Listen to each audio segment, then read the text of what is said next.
나눔 가족 여러분, 요한은 새하늘과 새 땅이 새 예루살렘으로 하늘에서 내려오는 것을 보았습니다.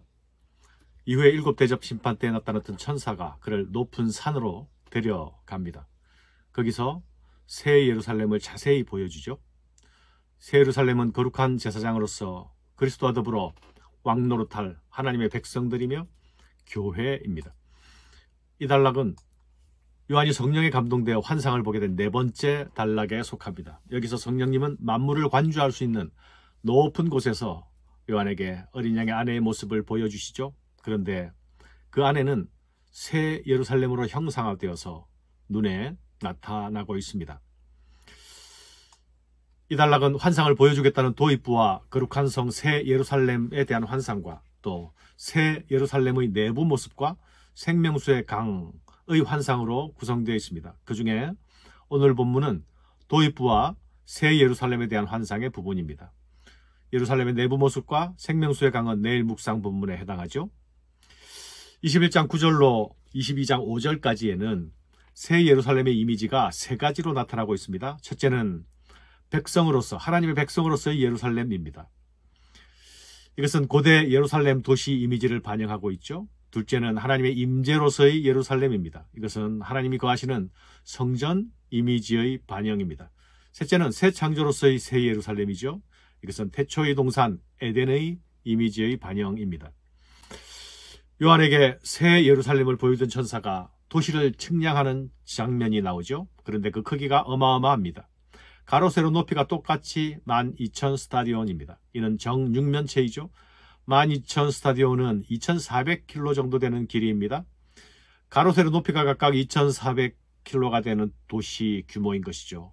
놀라운 것은 이 가로 세로의 길이만으로 계산해 보면 이것은 1세기 말 로마 제국의 면적과 거의 같은 면적이 나옵니다.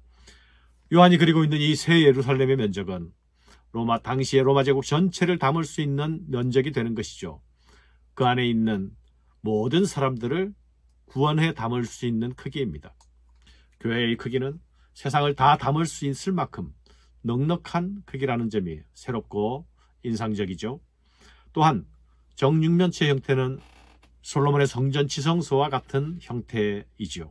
그 지성소가 1년에 한 번 대제사장이 들어가서 하나님과 만날 수 있는 곳이었다면 이 새 예루살렘은 하나님과 어린 양이 그의 백성들과 함께하면서 누구든지 하나님께 나아갈 수 있는 곳입니다. 일곱 대접을 가지고 마지막 일곱 재앙을 담은 일곱 천사 중 하나가 나와서 내게 말하여 이르되 이리 오라. 내가 신부 곧 어린 양의 아내를 네게 보이리라 하고 성령으로 나를 데리고 크고 높은 산으로 올라가 하나님께로부터 하늘에서 내려오는 거룩한 성 예루살렘을 보이니. 신부 곧 어린 양의 아내가 소개됩니다. 하늘에서 내려오는 거룩한 성 예루살렘이 곧 어린 양의 신부이죠.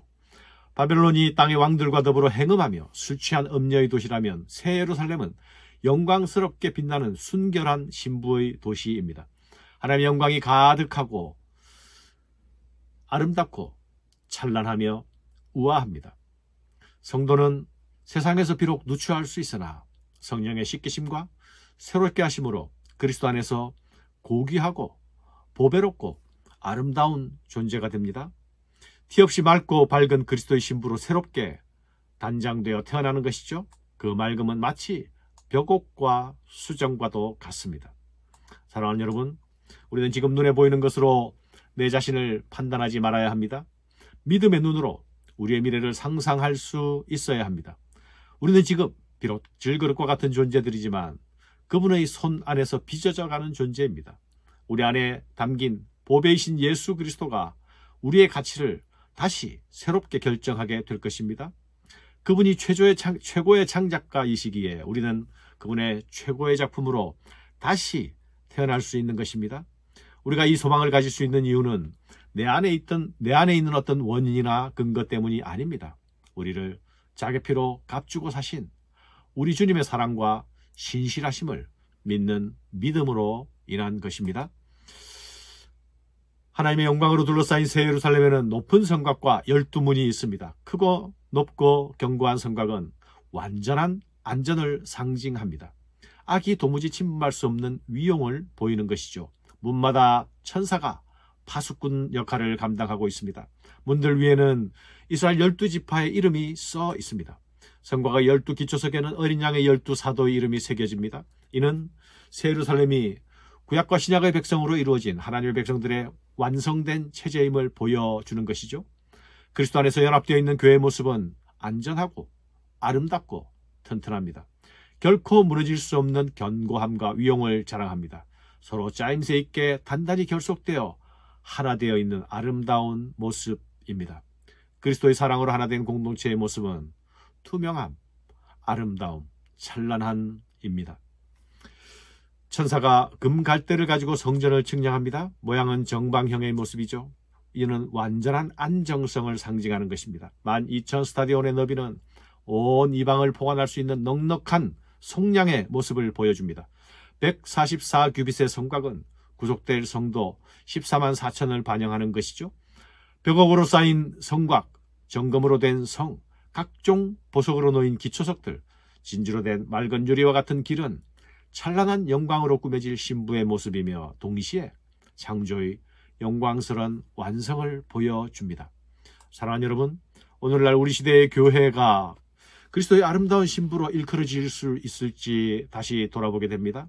부패와 타락으로 얼룩진 우리의 옷이 다시 깨끗하게 될 수 있을지 성찰합니다. 그러나 여러분, 우리의 구원은, 하나님의 구원은 하나님도 세상도 놀랄 만큼 아름답게 변화되는 것입니다. 어린 양 예수 그리스도께서 이미 그 일을 이루셨습니다. 성도는 예수 그리스도 안에서 빛나는 신부의 미래를 소유한 자들입니다. 그날에 오기까지 어린 양의 인도하심을 따라 온전히 순종하며 나아갑시다. 주의 순결한 신부로 우리의 모습을 단장하는 길은 순종하며 따라가는 길입니다. 그날에 어린 양 예수께서 우리의 미숙한 단장을 놀랍도록 완성시켜 빛나게 해 주실 것입니다. 감사합니다.